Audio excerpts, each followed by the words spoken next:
Hello everyone, welcome to Education Plus.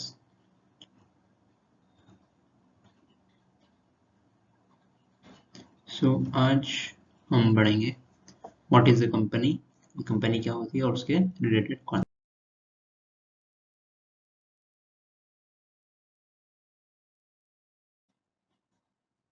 आज हम पढ़ेंगे एक कंपनी क्या होती है और उसके कुछ related concepts. Definition and meaning of company. किसी भी एक्ट के अंदर कोई भी टर्म्स होती है उन सबको उस एक्ट के सेक्शन 2 में डिफाइन किया जाता है। कंपनीज एक्ट सेक्शन 2013 के सेक्शन 2 में कंपनी की डेफिनेशन दी गई है, जो है कोई भी कंपनी जो कंपनीज एक्ट 2013 के अंडर इनकॉर्पोरेट हुई हो या उसके पहले किसी कंपनी लॉ में इनकॉर्पोरेट हुई हो, उसे हम कंपनी कहेंगे। लेकिन ये उतनी इंफॉर्मेटिव डेफिनेशन नहीं है, इसलिए प्रोफेसर हैनी ने कहा एक कंपनी जो है वो एक आर्टिफिशियल पर्सन है जो लॉ क्रिएट करता है, जिसकी एक सेपरेट लीगल एंटिटी है, उसके पास परपेचुअल सक्सेशन है और एक कॉमन सील भी है। ये सब हम डिस्कस इन डिटेल डिस्कस करेंगे। लॉर्ड जस्टिस लेंडी थे, उनके अकॉर्डिंग कंपनी क्या थी? कंपनी उनके मतलब उनके अकॉर्डिंग जो थी वो कंपनी एक एसोसिएशन था कई सारे पर्सन्स का, जो या तो पैसा कंट्रीब्यूट करते थे या पैसे के बदले में पैसे की वैल्यू ही जितने जैसे कुछ कॉमन स्टॉक होते थे उनको कंट्रीब्यूट करते थे, जिससे वो किसी ट्रेड या बिजनेस में एम्प्लॉय करते थे और उससे जो भी प्रॉफिट या लॉस होता उसे अपने बीच में शेयर करते। So the characteristics of A company. अगर हम कैरेक्टरिस्टिक्स जान लेंगे किसी कंपनी की तो उसे हमें पता पड़ेगा उस कंपनी नेचर क्या होता है। कुछ इंपॉर्टेंट कैरेक्टरिस्टिक जो है वो है सब्सक्राइबर और subscribers, incorporated by a person और persons, company is an artificial person, it has separate legal entity, then perpetual succession, then common seal, then limited liability, then transferable shares, then may assume an enemy character and minimum and maximum number of members. First one subscribers. Every company is her company जो होती है उसका एक MOA होता है, memorandum of association. That's a totally different topic which will be discussed later on. So her company के शुरू होने से पहले, उसको इनकॉर्पोरेट करने से पहले जो उस एमओए पे साइन करते हैं उन्हीं को हम सब्सक्राइबर्स कहते हैं। लाइक रजिस्ट्रार ऑफ कंपनीज के सामने जब आप अपना एमओए सबमिट करते हो तो जो आप एमओए साइन करके उसे देते हो, जिस बेसिस पे आप उससे रिक्वेस्ट करते हो कि वो आपकी कंपनी को रजिस्टर करें, तो वो लोग जो उस पर साइन करते हैं उन्हें हम सब्सक्राइबर्स कहते हैं। फिर कंपनी जो होती है वो दो टाइप की होती है, जैसे public and private company.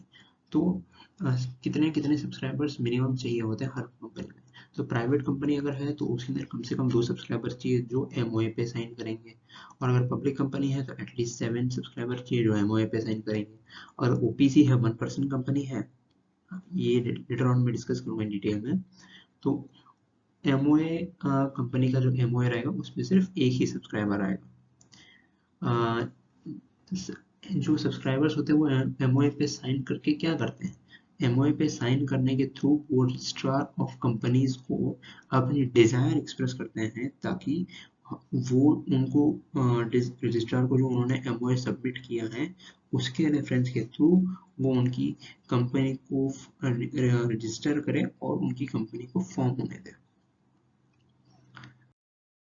Next is in company is incorporated by person or persons.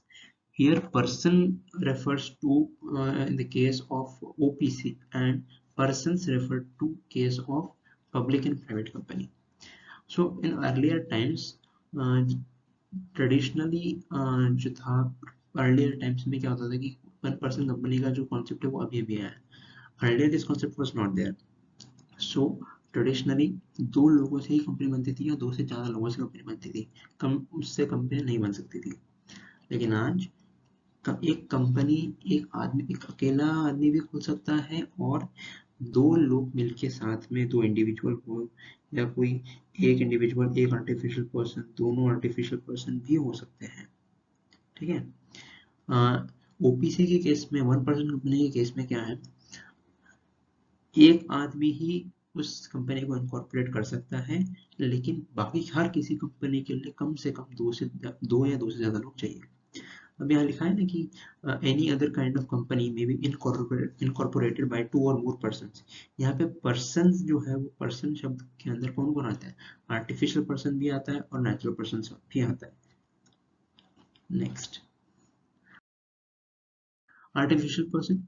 Company जो है वो एक आर्टिफिशियल पर्सन है, क्यों? क्योंकि उसे लॉ क्रिएट करता है, उसे लॉ जन्म मिलता है, इसीलिए। According to chief justice Marshall, a company is an artificial person who which is invisible, जैसे हम देख नहीं सकते, intangible छू नहीं सकते, and existing only in the eyes of law, हम सिर्फ उसे लॉ, वो सिर्फ लॉ की आईज में एग्जिस्ट करता है और कहीं पे भी नहीं। एक कंपनी की कोई फिजिकल बॉडी नहीं होती, शरीर नहीं होता, कोई उसकी आत्मा नहीं होती, कोई सोल नहीं होता, and no conscience, but not a fictitious person. हम उसे एक नेचुरल पर्सन भी नहीं कह सकते और फिक्शियस पर्सन भी नहीं कह सकते। It's just an artificial person. जैसे हम कपड़े पहनते हैं तो सेम कंपनी भी कपड़े पहनती है, किस टाइप के? लीगल पर्सनैलिटी का कपड़ा पहनती है, और उसके पास भी नेचुरल पर्सन जैसे ही सेम पावर्स एंड राइट्स होते हैं, ऑलमोस्ट सेम नहीं होते, कुछ कुछ ही होते हैं जो सेम होते हैं। एक कंपनी आर्टिफिशियल पर्सन है तो वो क्या क्या कर सकता है, क्या क्या नहीं कर सकता? वो ओथ नहीं ले सकता, शपथ नहीं ले सकता, ना उसे जेल भेज सकते हैं, ना वो शादी कर सकता है, ना उसका डिवोर्स हो सकता है, और ना ही वो मर सकता है। ठीक है। Next, separate legal entity. Company को हम सेपरेट लीगल एंटिटी कब कहते हैं? जब उसकी लीगल आइडेंटिटी जो है वो उसके सब्सक्राइबर्स और सब्सक्राइबर हो या मेंबर हो और बोर्ड ऑफ डायरेक्टर्स से अलग हो। एक कंपनी की जो लीगल आइडेंटिटी होती है वो उसके सब्सक्राइबर्स और मेंबर्स से टोटली अलग होती है। इसको हम Salomon versus Salomon and company limited, एक केस आया था, उसके थ्रू हम इसको अच्छे से समझ सकते हैं। If you want that, please let me know in the comment section. Next, company जो है उसकी सेपरेट लीगल एंटिटी होती है, हम ऐसा क्यों कह सकते हैं? ऐसा इसलिए कह सकते हैं क्योंकि उस कंपनी का अपना नाम होता है, वो खुद असेट्स एक्वायर कर सकती है अपने नाम पे, और अपने नाम के थ्रू कॉन्ट्रैक्ट्स में भी एंटर हो सकती है, इसलिए हम कहते हैं कि कंपनी के पास सेपरेट लीगल एंटिटी है। फिर आता है परपेचुअल सक्सेशन।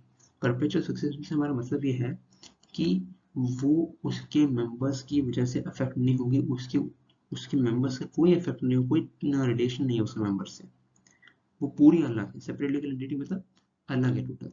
तो अगर कोई अफेक्ट आता है मेंबर या सब्सक्राइबर के ऊपर, तो वो अफेक्ट जो है कंपनी पे नहीं पड़ेगा। ठीक है। By purpose succession we mean capacity of a corporation to have continuous enjoyment of its property so long as it is legally in existence। जब तक वो legally exist करती है तब तक वो उसकी enjoy, वो उसका जितना प्रॉपर्टी उन सबको एंजॉय कर सकती है। जब वो लॉ की तरफ से बंद कर दी जाएगी तब उसका सारा एंजॉयमेंट खत्म हो जाएगा। So a company is capable of surviving beyond the lives of its members. एक आदमी कितना रह लेगा? 80-90 years after that if it dies, company तो डाई नहीं होगी ना, it will go along, it will go as long as it is not closed by the procedure of law.